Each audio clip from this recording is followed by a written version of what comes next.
Hello, Angela Faith, shamanic practitioner and mentor. I wanted to take a moment to record today on a topic that I have considered recording on in the past. It's a very sensitive topic, and it hits us in the face sometimes, like today. And that topic is suicide. I first would like to qualify myself by saying that I have had suicide attempts in my life. My first one, I was 9 years old. I have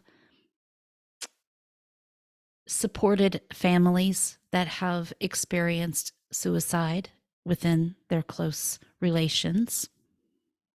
I've had family members, my grandfather, I didn't know him, but it tends to run in families, if you will, the suicidal ideology. And what I want to offer you, I feel I've qualified myself enough there. What I want to offer you is a different perspective. First of all, death is not a failure at living. It's not a failure at living. I don't believe in a literal death, but death, as we call it, the end of a lifetime, the end of this physical vessel that I'm in right now, the end of Angela, not the end of me, but this version of me. It's not a failure at living. I believe that likely most of us have chosen this option in one of our lifetimes. I think where we can get stuck is trying to make sense of it, trying to understand it, trying to prevent it. Now, I know that sounds, well, it sounds what it sounds like. Well, yeah, we need to try to prevent it. Sometimes death is not to be prevented, even though I don't like the way it looks. I know from different angles of experience that when someone has made that decision, when the decision is made, there is very little, if anything, that any human can do. So we get caught up in this suicide awareness. Well, we're all aware of it, I think. It's not a new thing. It's been happening since the beginning of time, I think, the beginning of humanity.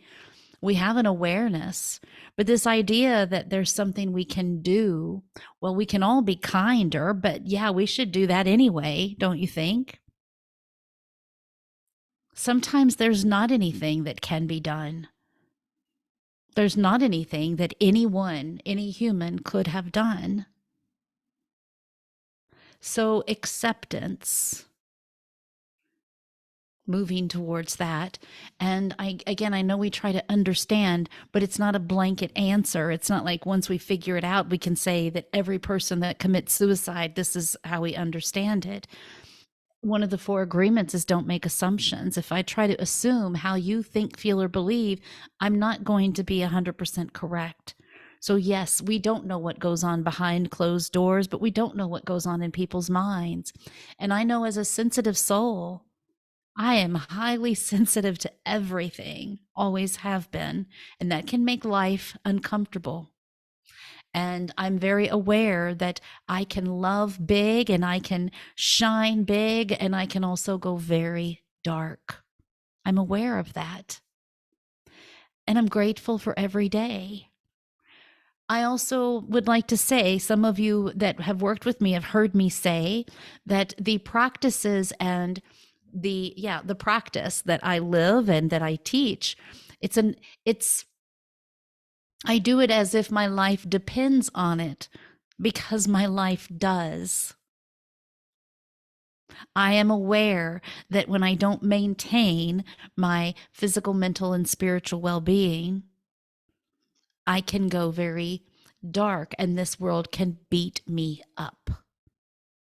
So I do it as if my life depends on it. Does that mean that I won't ever get into the throes of suicidal ideology or depression again? I don't know. I stay in today. But I can say that my last suicidal thought was May 11th, 2006. And that doesn't mean that I have figured it out. I believe I've had many lifetimes to practice this.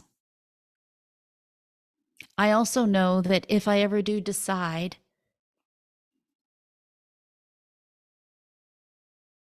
let me rephrase that. I honor the decision that any of us make to live this life out or to not.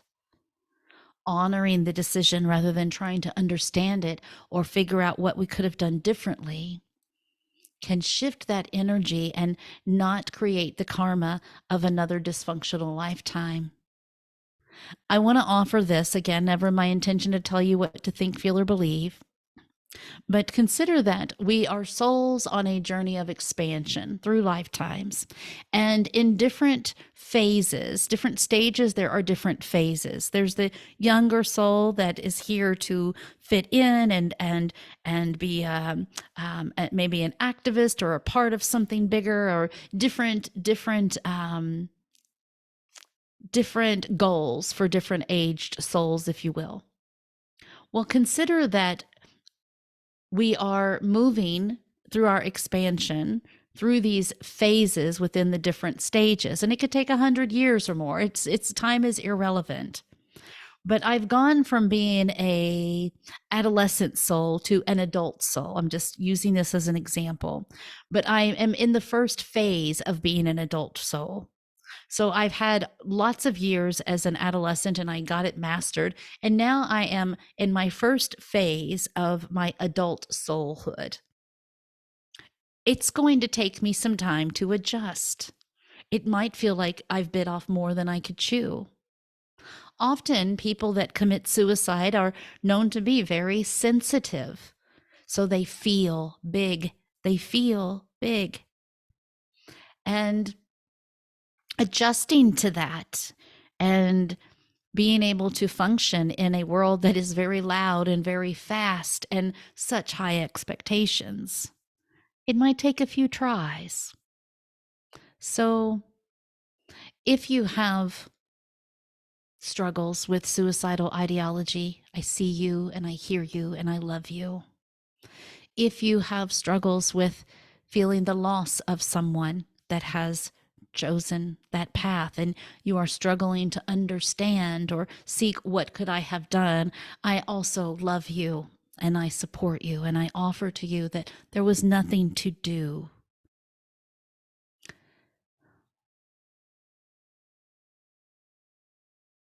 There was nothing to be done.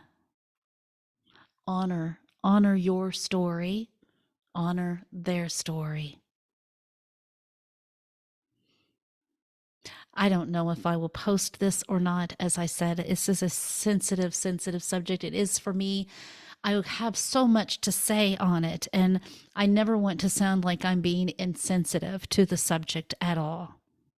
But I do understand that it's not a blanket answer. It's not one solution. It's not a phone number. It's not up to one person.